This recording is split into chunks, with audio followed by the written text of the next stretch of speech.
बिस्मिल्लाहिर्रहमानिर्रहीम। अस्सलामु अलैकुम। कॉमटेक ऑनलाइन कंप्यूटर ट्रेनिंग की तरफ से खुश आमदीद वीवर्स। उम्मीद है आप खैरियत से होंगे और आपने पहले तमाम लेक्चर्स को तवज्जो के साथ देखा होगा, सुना होगा और उसकी प्रैक्टिस की होगी।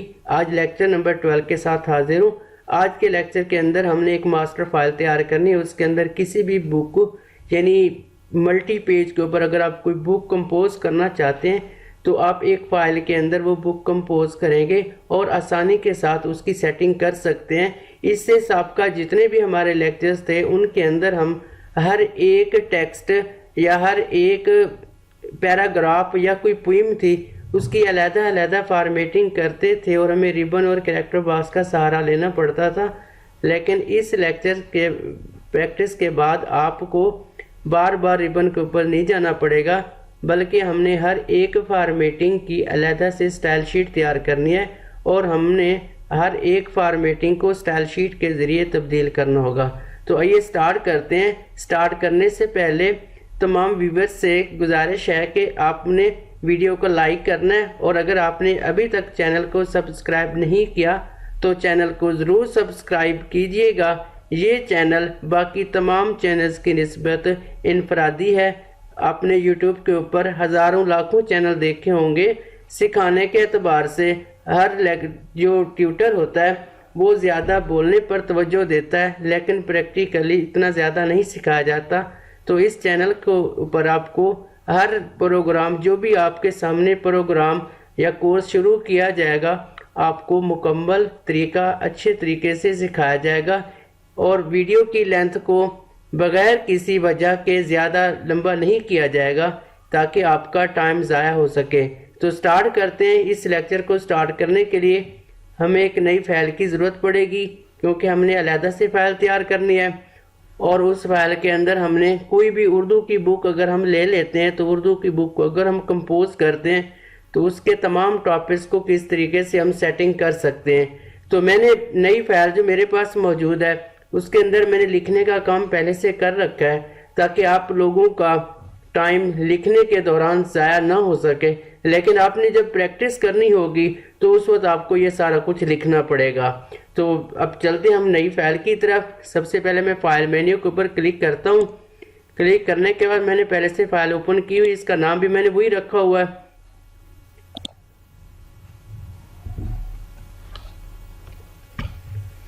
इस फाइल को गौर से देखें, इसके अंदर मुख्तलिफ टॉपिक्स मौजूद हैं। पहले इसके अंदर 3 पेज टोटल हैं। पहले तो बुक का नाम लिखा हुआ है मुआरिफ उर्दू, उसके बाद असबाक, फिर सबक का नाम यानी असबाक एक टाइटल बन गया, एक यूनिट बन गया और उसके बाद उस यूनिट के अंदर मौलाना शिबली नुमानी यानी एक उसका जो सबक है पहला वो बन गया। इसी तरह उस सबक के अंदर बाकी जितनी हेडिंग्स वगैरह आ रही है ये सारा कुछ लिखा हुआ है। मैं आपको पेज को रिड्यूस करके दिखा देता हूँ। ये देखें इसके अंदर सारा कुछ मौजूद है। ये लिखने के बाद ही हमें इस टॉपिक की समझ आएगी। अगर आपके पास कोई डाटा मौजूद नहीं है तो फिर आपको किसी चीज़ की सही समझ नहीं आएगी, क्योंकि ये वो टॉपिक है इसको लिखने के बाद ही समझ आ सकती है। लिखने से पहले आपको कोई समझ नहीं आएगी, क्योंकि ये 100% जो है ये प्रैक्टिकल है। यानी आप 100% इसके ऊपर प्रैक्टिकल अप्लाई करेंगे, यानी कमांड्स अप्लाई करेंगे तो तभी आपको इस चीज़ की समझ आएगी और आप इस टॉपिक को क्लियर कर सकते हैं। तो अब स्टार्ट करते हैं। स्टार्ट करने के लिए सबसे पहले आप नाम के ऊपर अगर आप चलते हैं तो नाम के ऊपर क्या लिखा हुआ है, मुआरिफ उर्दू लिखा हुआ है। यानी ये किताब का नाम हो जाता है। किताब का नाम आपको पता है कि वो एक दफ़ा लिखा होता है शुरू के अंदर, यानी या तो वो कलर टाइटल हो सकता है या ब्लैक एंड वाइट टाइटल हो सकता है। इसके बाद असबाक है, तो असबाक का नाम जो है ये भी एक दफ़ा लिखा होगा, लेकिन उसके अंदर हर एक सबक का नाम अलग-अलग आएगा। फिर उस सबक का जो अदर्स हेडिंग्स होती हैं वो पैराग्राफ होते हैं वो आपके सामने आएंगे। इसी तरह जब असबाक का पूरा यूनिट ख़त्म हो जाता है उसके बाद मज़ामीन आ जाएगा। तो मज़ामीन के अंदर अगर हम आते हैं तो फिर मज़ामीन का टाइटल भी एक दफ़ा लिखा होता है। फिर उसके अंदर मज़ामीन के नाम आते हैं, उनके अंदर भी सब हेडिंग इसी तरह चलता रहेगा। सेम ऐसे ही अगर आप फिर नेक्स्ट चलते हैं, नए टॉपिक की तरफ चलते हैं तो खतूत नवीसी एक दफ़ा लिखा होता है, लेकिन उसके अंदर खतूत के जो मेन इंट्रोडक्शन होता है वो आएगा। फिर खतूत के नाम आते हैं, यानी आपने किसके नाम ख़त लिखना है वो सारी हेडिंग्स आएंगी। सेम ऐसे ही कहानियों का नाम एक दफ़ा आएगा, दरख्वास्तें, गज़लें जो भी है वो सारा एक दफ़ा नाम आता है। लेकिन उसके अंदर उसके जो बाकी टॉपिक्स होते हैं वो शुरू हो जाते हैं। तो इसके अंदर हमने क्या करना है, लिखने से पहले की जो एहतियात है वो ये है कि जब भी हम इसमें काम करेंगे, जो आप बुक कंपोज कर रहे होते हैं, आपने इसके अंदर सेटिंग वगैरह नहीं करनी। ये देखिए आपके सामने जो इसका फॉन्ट साइज है वो 12 है और स्टाइल नन, कलर ब्लैक, नूरी नेस्टलिक। अगर इधर आप गौर से देखें तो यहाँ पर आपको नॉर्मल लिखा हुआ नजर आ रहा है। तो नॉर्मल बेसिकली क्या है, ये भी एक शीट का नाम है, यानी डिफॉल्ट शीट जो होती है वो नॉर्मल होती है। नॉर्मल डिफॉल्ट शीट जो है इसके अंदर ये सारा जो आपको नजर आ रहा है फॉन्ट साइज कलर, ये सारा उसी में मौजूद होता है। अब इसको जब हम अपनी मर्जी से चेंज कर देते हैं तो हम उसके ऊपर कस्टमाइजेशन के एतबार से हम तब्दीली कर चुके होते हैं, यानी हम अपनी मर्जी के हिसाब से तब्दीली करते हैं। फिर नॉर्मल जो शीट होती है वो नॉर्मल नहीं रहती, क्योंकि हम उसको अपनी मर्जी चेंज कर चुके होते हैं। तो इस लेक्चर के अंदर भी कुछ ऐसा ही होगा कि आपने जब इस स्टाइल शीट की प्रैक्टिस करनी है, इस टॉपिक की प्रैक्टिस करनी है, तो आपने शुरू के अंदर जो कुछ आप लिखेंगे तो आपने यहाँ पर कोई सेटिंग नहीं करनी, बल्कि आप लिखते चले जाएंगे। लिखने के बाद जब आप इसकी प्रैक्टिस करेंगे, जो अब टॉपिक में शुरू कराने जा रहा हूँ, तो फिर आपने इस टॉपिक की तरफ आना है। तो सबसे पहले हम क्या करेंगे, पहला हमारा काम है फॉर्मेट। फॉर्मेट के बाद हमने स्टाइल शीट के ऊपर क्लिक करना, या कीबोर्ड से आप कंट्रोल टी प्रेस कर सकते हैं। तो इस कंट्रोल टी ये इसकी जनरल कमांड है। इसके अंदर जो और शीट्स हम क्रिएट करेंगे उनकी शॉर्टकट कीज हम अपनी मर्जी की रख सकते हैं। तो सबसे पहले किताब का नाम है, तो हम इसकी एक शीट बनाएंगे, क्योंकि हम चाहते हैं कि अगर हम यानी प्रोफेशनल कंपोजर कोई है, वो मल्टी बुक्स के ऊपर काम कर रहा हो, तो वो चाहते हैं इसको भी अगर कोई टाइटल देना चाहता है तो वो दे सकता है। लेकिन किताब के नाम को मैं छोड़कर मैं चाहता हूँ असबाक का, खतूत नवीसी, इसी तरह मज़ामीन। तो ये मेन टॉपिक बन चुके हैं, ये मेन यूनिट्स नेम बन चुके हैं। तो इसको हम क्या कर सकते हैं, हमने इसको टाइटल का नाम दे देना है। तो सबसे पहले हम क्या करेंगे, सबसे पहला हमारा जो काम है,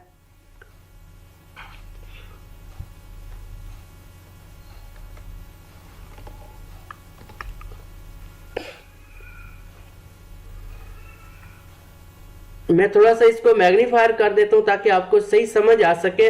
उसके लिए मैं विंडो की प्लस आर प्रेस करता हूं। विंडो की प्लस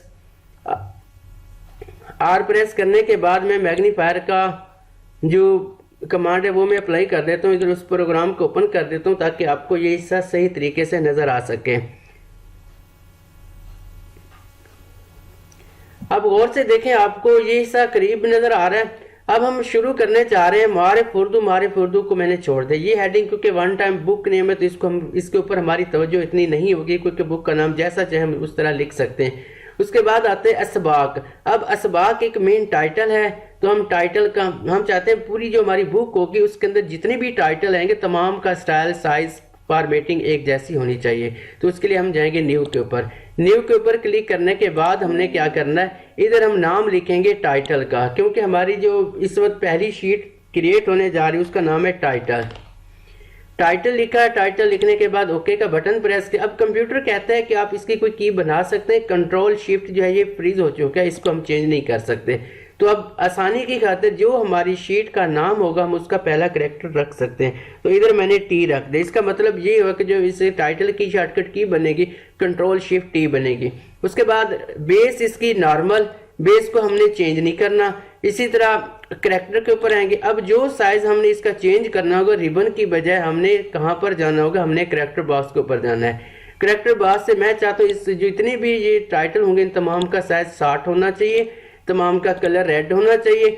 उसके बाद इसके अंदर कुछ स्टाइल होना चाहिए, तो मैं वो लगा देता हूँ। मैंने इसको हैच अप्लाई कर दिया। हैच अप्लाई करने के बाद अब हम जाएंगे पैराग्राफ के ऊपर। पैराग्राफ बॉक्स में जाकर मैं चाहता हूँ वो सेंटर में होना चाहिए, ये सेंटर कर दिया। उसके बाद मैं चाहता हूँ ये जितने भी टाइटल होंगे वो तमाम के तमाम ऊपर और नीचे यानी उसका पैराग्राफ बॉर्डर लगा होना चाहिए। तो बॉर्डर के ऊपर जाकर इंडेंट्स को सिलेक्ट करेंगे। उसके बाद स्टाइल के ऊपर जाना है। स्टाइल के ऊपर जाने के बाद कोई स्टाइल लगा सकते हैं, विड्थ को बढ़ा सकते हैं। उसके बाद कलर के बाद ओके कर दिया। सेम इसी तरह बॉटम का बॉर्डर हम अप्लाई करेंगे। इसको भी मैंने कलर रेड दे दिया, इसकी विड्थ को बढ़ा दिया। उसके बाद मैंने स्टाइल चेंज कर दिया। अब कोई और स्टाइल भी रख सकते हैं। इसके बाद मैंने ओके का बटन प्रेस कर दिया, इसको भी ओके कर दिया। तो अब ये देखें कि कंट्रोल शिफ्ट टी के नाम से एक शॉर्टकट की आपके सामने है और उसका जो कमांड का नाम है वो टाइटल है। तो इससे ऊपर जो नॉर्मल लिखा हुआ है, नॉर्मल की शॉर्टकट की नहीं है, लेकिन इसकी जनरल जो की है वो कंट्रोल टी है। यानी हम इस मुकम्मल स्टाइल शीट कमांड के अंदर जब दाखिल होते हैं उसके लिए हमने कंट्रोल टी प्रेस करना होता है। कंट्रोल टी के बाद हम तमाम शीट्स को चेंज कर सकते हैं। उसके बाद आप फिर से जाएंगे न्यू के ऊपर। अब न्यू के ऊपर जाएं तो असबाग का जो काम है वो हो चुका है। अब हम चलते हैं मौलाना शिबली का नुमानी का जो नाम लिखा हो इसको हम हेडिंग का नाम दे दें, तो फिर इसका स्टाइल साइज कैसा होना चाहिए, तो इसकी शीट जो है उसका नाम मैं हेडिंग रख देता हूँ। हेडिंग रखने के बाद मैंने इसको ओके कर दिया। अब गौर से देखें, जब हम शॉर्टकट की तरफ आते हैं तो हम एक दफ़ा जब नाम रख चुके होते हैं टाइटल का जो भी नाम है शीट का, तो उससे पहला कैरेक्टर आप रख सकते हैं। इधर मैं एच रख देता हूँ। एच रखने के बाद कंट्रोल टी के ऊपर आते हैं, यानी कंट्रोल एच के ऊपर। अब इधर कमांड तो अप्लाई नहीं होगी, तो इसका मैंने साइज जो रखा है वो 48 कर दिया। 48 करने के बाद इसको मैंने आउटलाइन कर दिया। आउटलाइन करने के बाद इसका कलर मैंने रेड रख दिया। रेड के बाद इसको भी ओके कर दिया। पैराग्राफ बॉक्स के जरिए इसको मैं सेंटर कर देता हूँ। सेंटर करने के बाद ओके किया, फिर इसको ओके कर देता हूँ। इसका ऊपर नीचे कोई बॉर्डर नहीं लगा रहा मैं। फिर से अब हमारे पास 2 स्टाइल शीट्स क्रिएट हो चुकी है। हम तीसरी की तरफ जाए। तीसरा नाम लिखा हुआ है तारुफ। अब तारुफ का जो लफ्ज है ये बेसिकली सब हेडिंग की तरफ आ रहा है, तो सब हेडिंग इसको हम नाम दे देते हैं, क्योंकि सबक के अंदर मजीद जो हेडिंग होगी उसको हम सब हेडिंग क्या देते हैं। सब हेडिंग का नाम मैंने लिख दिया। सब हेडिंग का नाम लिखने के बाद अब हम क्या करेंगे, अब इसकी भी पहले हमने शॉर्टकट की रख देनी है। कंट्रोल शिफ्ट है, तो अब आपको याद हो चुका होगा इसका जो पहला कैरेक्टर है वो एस बन रहा है, तो हम इसको एस लिखेंगे। कैरेक्टर की तरफ जाएंगे। कैरेक्टर की तरफ जाने के बाद इसके नीचे मैं चाहता हूँ लाइन आ जाए, तो इसको मैं स्टाइल के अंदर जाकर सिंगल लाइन लगा देता हूँ। उसके बाद इसका साइज मैंने 24 कर दिया। 24 करने के बाद इसका स्टाइल वगैरह मैं कुछ नहीं रखता। कलर मैं इसको ब्लू कर देता हूँ, वैसे कलर की ज़रूरत नहीं है। और ये जो सब हेडिंग है इसको हमने राइट ही रहने देने, तो यहाँ से राइट ही है। इसको ओके कर दिया, इसको भी ओके कर दिया। अब गौर से देखें, हमने 3 स्टाइल शीट्स क्रिएट कर लिए। 3 शीट्स क्रिएट करने के बाद अब अगर हम इसी की सेटिंग करना चाहें तो कर सकते हैं, लेकिन फिर भी अब गौर से देखें जहाँ पर हमारा जो ज़्यादा डाटा मौजूद है इसी से को हम पैराग्राफ का नाम देते हैं। अब हम पैराग्राफ की तरफ जाएंगे तो हम पैराग्राफ की एक शीट तैयार करेंगे। पैराग्राफ का नाम लिखा है, उसके बाद ओके करेंगे। अब इससे पहले अगर आप गौर से देखें तो अपनी कंट्रोल पी कमांड यूज होगी, वो प्रिंट के लिए होते हैं। Control alt P print preview के लिए होते हैं। कंट्रोल शिफ्ट पी हम जो रख रहे हैं ये बन जाएगी आपकी शीट की, स्टाइल शीट की बन चुकी है। कैरेक्टर के ऊपर जाएंगे। इसका साइज मैं रखने जा रहा हूँ 18। बाकी और कोई सेटिंग इधर नहीं करनी। पैराग्राफ के अंदर जाएंगे। पैराग्राफ जब भी हम टाइप करते हैं इसको हमने जस्टिफाइड रखना होता है। और आज आपने इधर फर्स्ट लाइन को गौर से देखना। एक दो फिर से हम फर्स्ट लाइन की तरफ आ रहे हैं। पैराग्राफ जब भी शुरू होता है वो एक टैब से होता है। अब हमने इसको क्या करना है, इस जगह पर 0.5 की स्पेस दे देंगे। ये बेसिकली एक टैब की स्पेस होती है। इसको हमने ओके कर दिया। ओके करने के बाद इसको भी ओके कर दिया। अब एक और शीट मैं इस फाइल के अंदर क्रिएट करने जा रहा हूँ, क्योंकि कुछ ऐसे होते हैं जहाँ पर नंबरिंग वगैरह होती है, तो नंबरिंग के अंदर पैराग्राफ तो हम अप्लाई नहीं करते, तो उसके लिए मैं पैराग्राफ 2 का नाम रख देता हूँ। न्यू के ऊपर चलता हूँ। न्यू के ऊपर चलने के बाद इधर पैराग्राफ 2 का मैंने नाम रख दिया। इसके बाद ओके किया। अब इधर इसकी शॉर्टकट की कोई रख सकते हैं आप, क्योंकि पी तो पहले से मौजूद है, हम वो तो नहीं रख सकते और रख सकते हैं, तो मैं इसको शॉर्टकट की नहीं रख रहा। मैं इसको डायरेक्ट ले चलता हूँ साइज की तरफ। इसका साइज सिर्फ मैंने 18 किया। अब इस पैराग्राफ 2 के अंदर जो है यहाँ पर पैराग्राफ सेटिंग जो है अलाइनमेंट, ये हमने वही रहने देनी। इसमें सिर्फ हमने साइज के ऊपर काम करना है। उसके बाद ओके कर दिया। ओके करने के बाद अब इसको अप्लाई करेंगे, डन करेंगे, क्या करेंगे, तो ये बात भी आपने समझनी है कि अप्लाई का मतलब होता है कि आप उसके ऊपर फौरन तब्दीली चाहते हैं। लेकिन हमने क्या करना होगा, हम अपने इस एरिया जो हमारा है स्टाइल शीट वाला, फिलहाल हमने स्टाइल शीट को कवर करना है, तो डिफाइन स्टाइल शीट्स के एतबार से हम इसको डन करेंगे। जब हम डन करते हैं तो हमारी फाइल के ऊपर कोई असर नहीं पड़ेगा। हम इसको डन कर देते हैं। डन करने के बाद अब हम चलते हैं मारिफ उर्दू को छोड़ देते हैं। फिलहाल हम असबाग की तरफ आते हैं। असबाग को अब सिलेक्ट कर लें।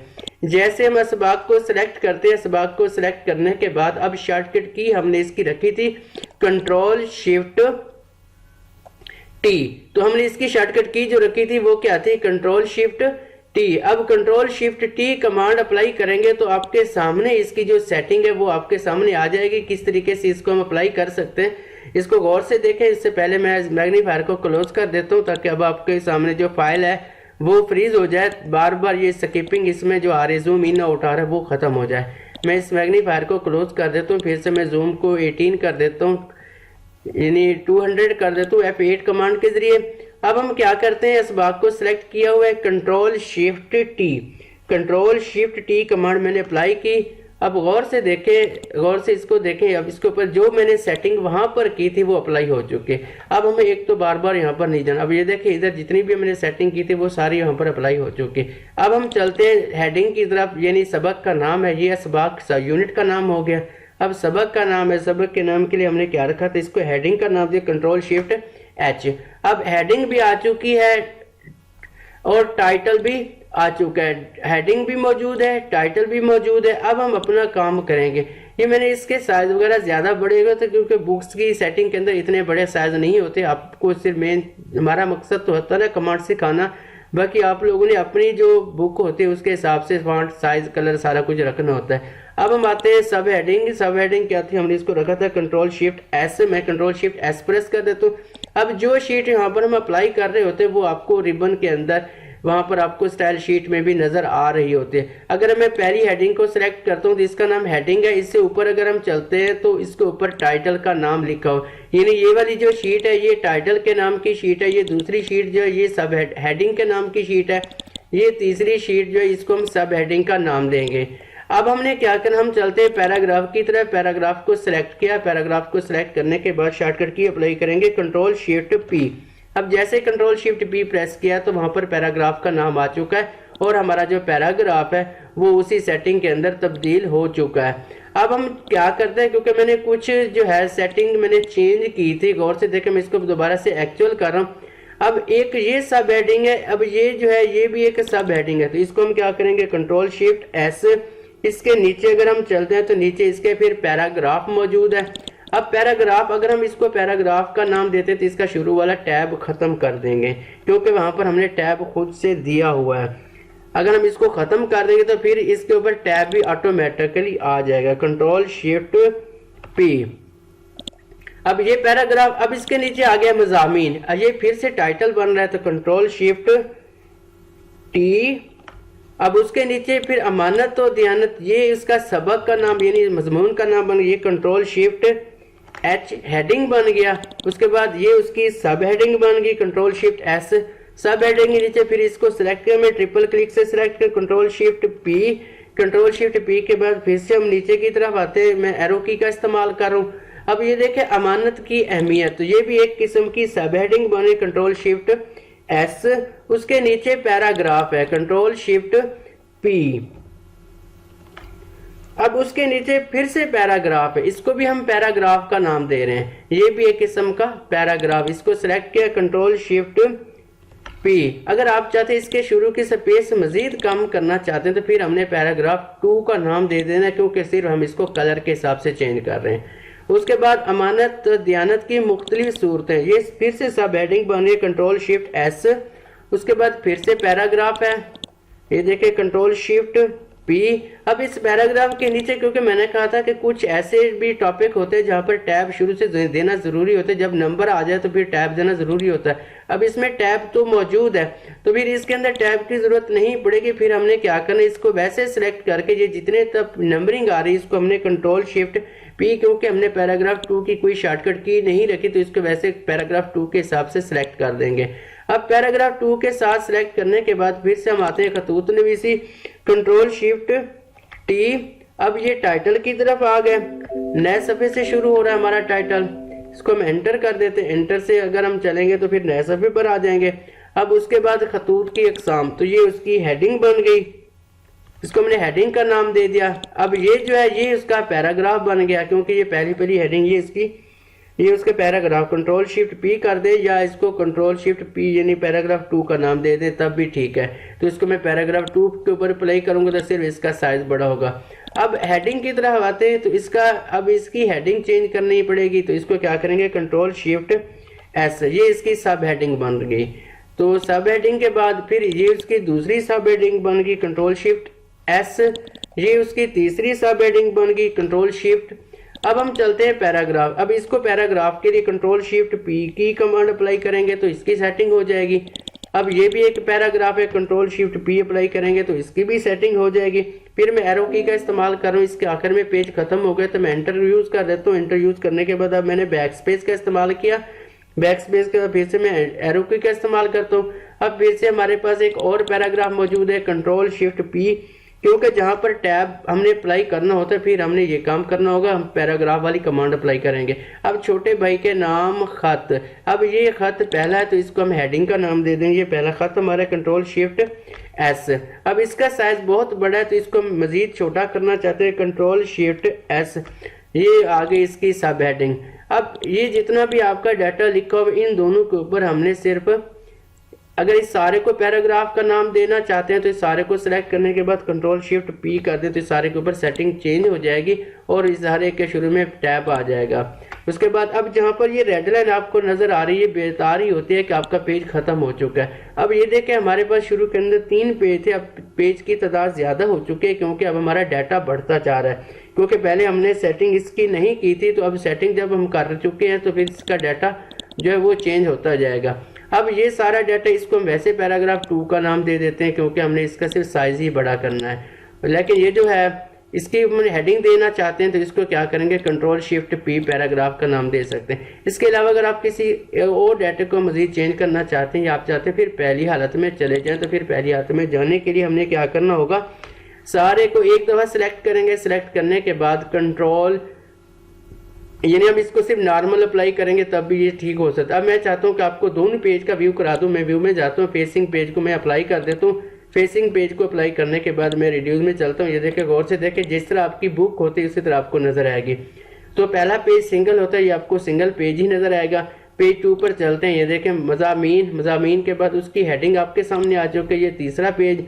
अब ये चौथा और 5वां पेज आपके सामने आ चुका है, ये आखिरी लास्ट 6ठा पेज आपके सामने है। उम्मीद है आपको ये तरीका अच्छा लगा होगा। अगर आप कोई प्रोफेशनल वर्क कर रहे हैं तो आप इस तरीके को इस्तेमाल करते हो। आप कोई भी बुक कंपोज करना चाहें तो बुक कंपोज करने के बाद आप उसको आसानी से उसकी सेटिंग कर सकते हैं। लेकिन जितने तरीके, जितना आपने पहले कहीं पर भी देखा होगा या आपने खुद अपनी मर्जी से सेटिंग की होगी तो उसके ऊपर आपको काफ़ी वक्त दरकार होता है, लेकिन इस तरीके को इस्तेमाल करते हुए आपका वक्त बच जाएगा। अब पैराग्राफ जो जहाँ पर भी था, पैराग्राफ के अंदर एक मैंने तब्दीली नहीं की क्योंकि पैराग्राफ के अंदर जस्टिफाइड भी करना होता है, जस्टिफाइड कर दिया। बल्कि पैराग्राफ 2 के अंदर अगर जस्टिफाइड करना चाहते हैं वो भी कर सकते हैं। अब क्या करेंगे, पैराग्राफ 2 की स्टाइल शीट को सिर्फ चेंज करेंगे तो जहाँ जहाँ पर ये अप्लाई हो चुकी है वहाँ पर सेटिंग हो जाएगी। स्टाइल शीट के ऊपर दोबारा चलते हैं, पैराग्राफ 2 को सिलेक्ट किया, मॉडिफाई किया, मॉडिफाई करने के बाद इसको भी मैं जस्टिफाइड कर देता हूँ। जहाँ जहाँ अब ये नंबरिंग हमने दी है वहाँ पर ये जस्टिफाइड हो जाएगा। तो देखना चाहते हैं कहाँ पर है, ये आपके सामने नंबर है, ये गौर से देखें, ये लाइन छोटी, ये बड़ी, ये सारी लाइनें जो इनको हम बराबर करना चाहिए। इसको क्लिक करने के बाद जैसे इसको ओके करेंगे, ओके के बाद डन करेंगे तो ये सेटिंग भी आपके सामने हो जाएगी। तो ये तरीका है, एक ऐसा तरीका है इसके अंदर जहाँ पर भी आप काम करें, जहाँ पर भी गलती आप करेंगे तो गलती, एक तो गलती ढूंढना भी आसान है। गलती अगर आपको पता चल गया एक से ज़्यादा जगह पर गलती है तो फिर आप उसकी दुरुस्तगी करने के लिए सिर्फ एक ही जगह पर जाकर उसकी दुरुस्तगी करेंगे तो हर जगह पर ऑटोमेटिकली उसकी दुरुस्तगी हो जाएगी। इस तरीके को इस्तेमाल करते आप कोई भी बुक कंपोज कर सकते हैं, इंग्लिश की करना चाहें, उर्दू की करना चाहें। तो उम्मीद है आपको ये लेक्चर पसंद आया होगा। आपने वीडियो को ज़रूर लाइक करना है। अगर आपने अभी तक चैनल को सब्सक्राइब नहीं किया तो ज़रूर सब्सक्राइब करें। इंशाल्लाह ये कोर्स हमारा कंप्लीट होने के साथ ही फिर हम एक नया कोर्स लॉन्च करेंगे, क्योंकि आगे हमने और कोर्सेज भी इसके ऊपर बहुत ज़्यादा अपलोड करने हैं ताकि आप घर बैठे स्टूडेंट तालीम हासिल कर सकें। जो सफ़र, दूर दराज सफ़र नहीं कर सकते, जो ज़्यादा भारी फीसें नहीं अदा कर सकते, उनके लिए ये चैनल बहुत ही मुफीद होगा। मिलेंगे नई वीडियो के साथ। अल्लाह हाफिज़।